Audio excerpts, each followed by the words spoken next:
Next is Dinner for Schmucks. Long as we're on a, what am I? Do we have a card? Did I miss something? There we go. Why do you care what they look at that? That's it. I just want to see it. That's okay. All right.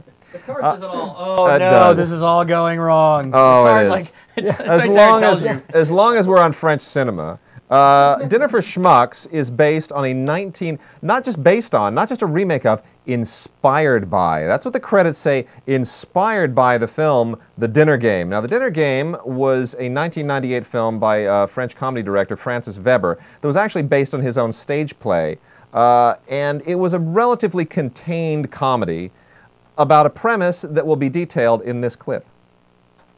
Some people collect vintage automobiles. Some people collect fine wines. Fender collects people.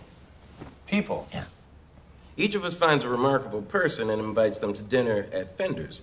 We call it the Dinner for Winners. Here's the guy that I invited last year. There you go. Look at that. Guy designed that suit. Real life Iron Man. He took first prize. He's an idiot. You got it. You invite idiots to dinner and make fun of them? That's messed up. Okay, so here are the problems with this, and the problems have nothing to do with any of the people who necessarily are key players in the film. Jay Roach, great comedy director. Meet the Parents. I love Jay Roach. I think he's very talented.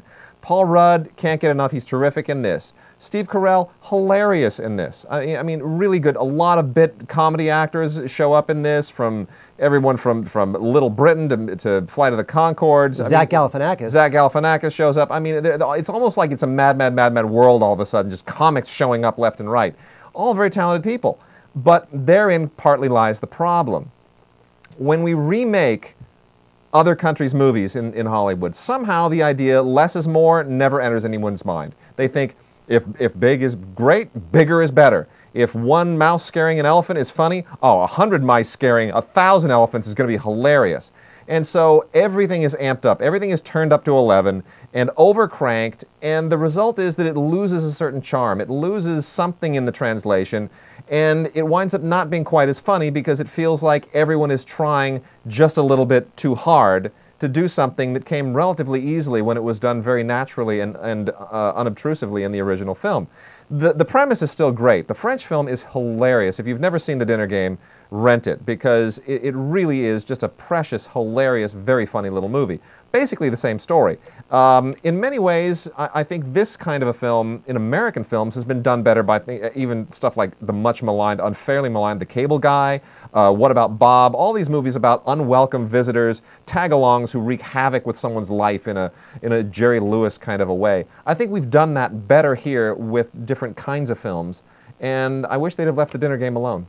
Well, it's not that The Dinner Game can't be, I don't mean improved, but there can be an American riff on The Dinner Game. The problem is that the one that they decided to do was very formulaic. Yeah. This is a very formulaic movie, and it's also, in its own way, a kind of a safe movie. It's too safe. It's a little too safe. And I'll say this about Steve Carell. I like him a lot, blah, blah, blah. He's starting to get a little oversaturated. I'm getting a little over Steve Carell. He's got to stop doing everything. But my issue with the film, although I did think it was funny, I thought there was some funny stuff in it. Mm-hmm. The guys who did the puppets for Team America, which is one of my all-time favorite comedies, the guys who did the puppets for Team America designed these dioramas for the film. Mm-hmm. In the movie, Steve Carell, who plays the idiot who's being invited to this dinner, he collects dead mice and then makes them into dioramas, like The Last Supper with all the dead mice, right? And famous paintings like the Edvard Munch screen with a dead mouse. And I got to tell you, those are very funny. Those are great. They are funny, but in the Dinner Game, he made like little cities out of matchsticks. Wait, it's not It's the Dinner funnier. Game. So well, that's fine. It doesn't mean this can't be funny. But I'm just saying, you take it that extra level, and you're losing something. You're becoming more elaborate. A guy who makes things out of matchsticks. There are a lot of people who do that. And then the funny isn't the matchsticks. The funny is how obsessed this guy is with his matchsticks. It's like how into it he is. Here, you're like, well, I don't know if all of these dioramas with mice are that funny because it's kind of impressive. I mean, It really is. You're sort of like, I'm sorry, you can make fun of it, but that's insane. I mean, the whole opening title sequence is how intricate and how meticulous, and the sewing the little hats and the little clothes. It's like you can't help but be impressed in a weird way and go, I'm sorry, I'm not going to make fun of that. That is impressive. by the way, you know, for the opening credit sequence, they used the Beatles' "Fool on the Hill." Yeah. Now they actually used the Beatles' "Fool on the Hill," Which And probably which- was half the budget. which cost them $1.5 million. And insane. Jay Roach had to write Paul McCartney a letter Yeah. saying exactly why he wanted to use it, how it was the only song that could ever start his movie. He didn't have a plan B. Can you please sell him the rights to this song? And McCartney did. You know? You know what? Rick Nelson's Poor Little Fool would have been just as good, a lot cheaper. Wait, coming out with the Rick Nelson Poor Little Fool. How does that go? Poor Little Fool.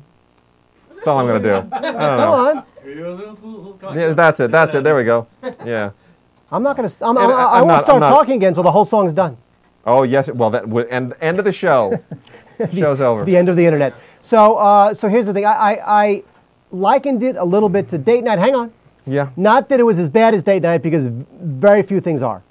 But I just felt as if you have these people who are very talented, you put them together and you put them in this big bloated studio thing that is very formulaic, doesn't really take any chances, No. and it's okay. It's okay. Look, there are moments in it where I laughed a lot, but does it hang together as a whole? No, it doesn't. It has too many problems, and it's not worth your money. It's not worth your money. It's not worth the money. So Save your money. So what you're saying, Wade, it's not worth the money. No. So you should take the money you would spend on that and go see Inferno. Yeah. Yeah. Or go see Get Low. Get Low's a good movie. Get Low's a good movie too. Get Low.